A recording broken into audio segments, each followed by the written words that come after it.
narito na naman tayo para sa isang napaka-sweet, nakakapanabik at sobrang trending na love story nila Kalingap Jomar at Carla. Ay aking makilala at kung ano ako'y tanggap. Para sa pagpapatuloy ng ating love story ay lahat nga ay talaga namang kinabahan at nag-aabang na sa ating susunod na video ngayon dahil noong nakaraan ay nagkaroon talaga sila ng matinding pag-uusap pagkatapos nilang magbigay ng exchange gift nila para sa isa't isa dahil sa nalalapit nilang monthsary. Ngunit ngayon ay finally malalaman na natin ang mga detalye kung bakit parang ayaw na magpa-vlog ni Ate Carla sa Kalingap team at gusto niya nang iwan ang love team nila ni Kalingap Jomar. Nakakalungkot man, ngunit kailangan natin tanggapin ang magiging kahinatnan ng video na ito.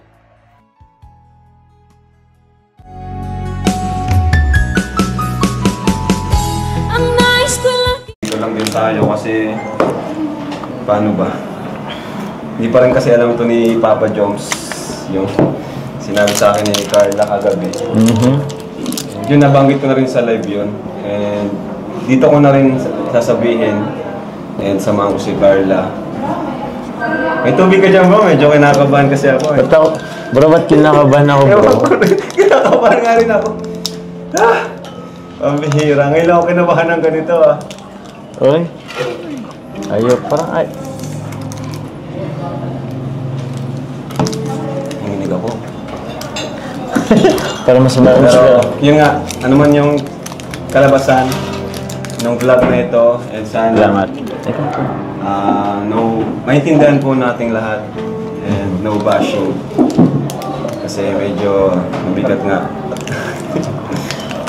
Medyo talagang kagabi halos di rin ako makatulog. Di rin ako makatulog.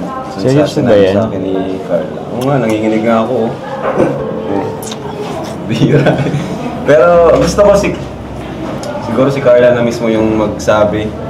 And andito lang ako para pumagitna or sumuporta kung ano man yung maging desisyon. Sabi.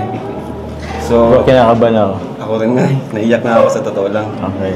Kung ano ako'y tanggap mo na, hindi ka rin nag-alala. Ayun na nga, inamin na nga ni Ate Carla sa ating video na ito na kung bakit nga ayaw na muna niya magpa-vlog sa Kalingap team at lalong-lalo na gusto niya nang iwan muna pansamantala o tuloy-tuloy na nga ba ang pag-iwan niya sa Jomcar. Okay. Ano Carla? Pwede bang ikaw na yung sa akin? Huwag mo naman biglayin si Joms. Explain mo rin yun. Ba't mo inalis? Ba't mo inalis? Huwag mo alisin. Parang may eh. Sige po.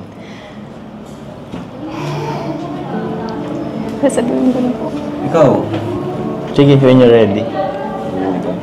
Nasabi ko po kay Kuya Rab na ma-focus na lang po ako sa pag-aaral din. Ma-stop na po ako sa Jomcar.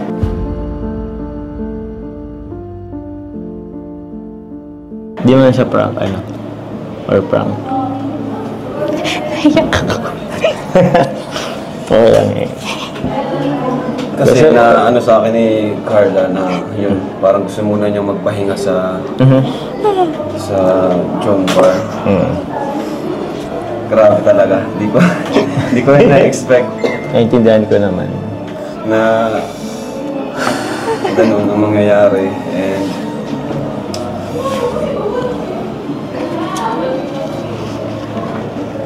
siyempre, wala naman tayong karapatan para si Carla kung gusto niyang mag-isa or pahinga muna.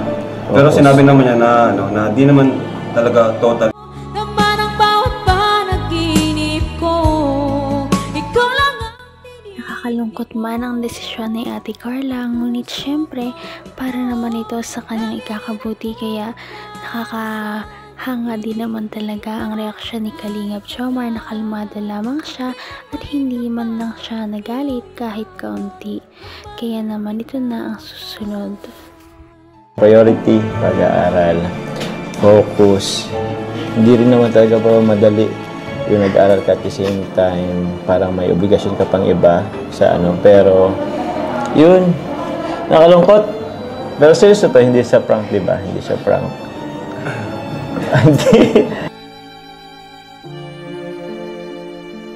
Hindi naman siya so prank. So, actually, di ko alam sasabihin ko.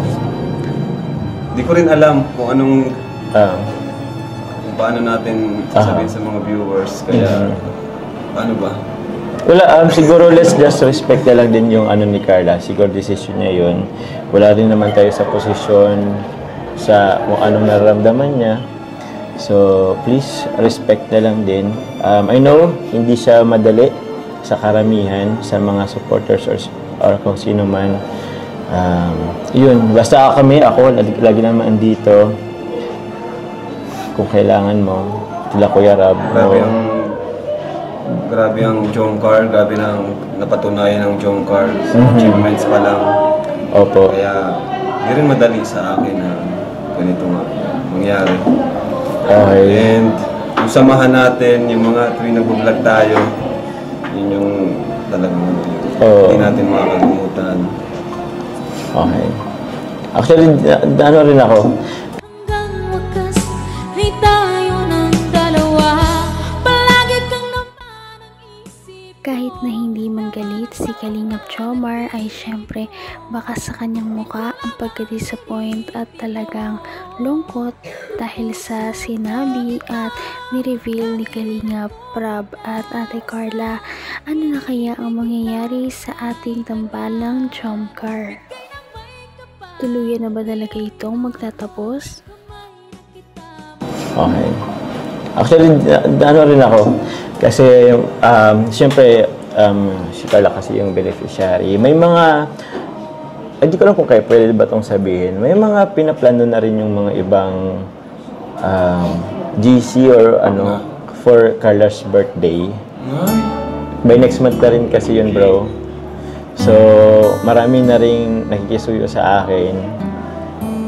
So, I don't know kung paano ko siya. Hindi alam ni Carla. Ngayon lang din. Actually, maraming plano sa'yo for birthday. Actually, okay lang naman, bro. Matutuloy naman yun, yung birthday, ano. Kaso, syempre, nakalungkot lang na hindi ko rin alam. Somehow, parang may kulang.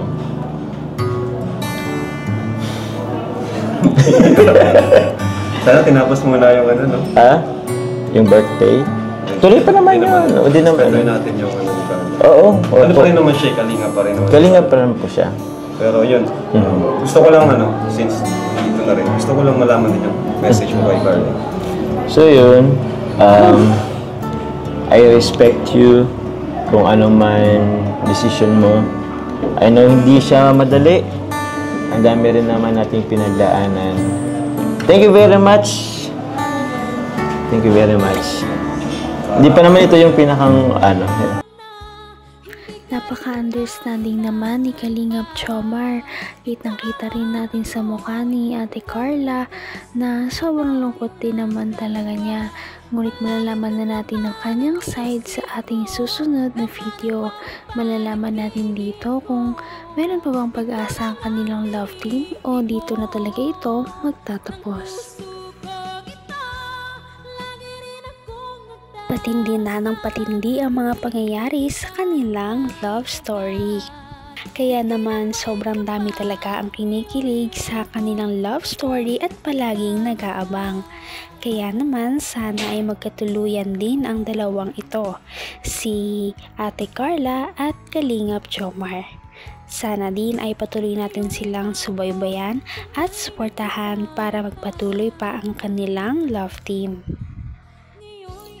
Paniguradong hindi lamang ito ang ating aabangan dahil marami pang mga susunod na kilig moments na mangyayari sa kanilang dalawa. Yun lamang at maraming salamat sa panonood. Bye!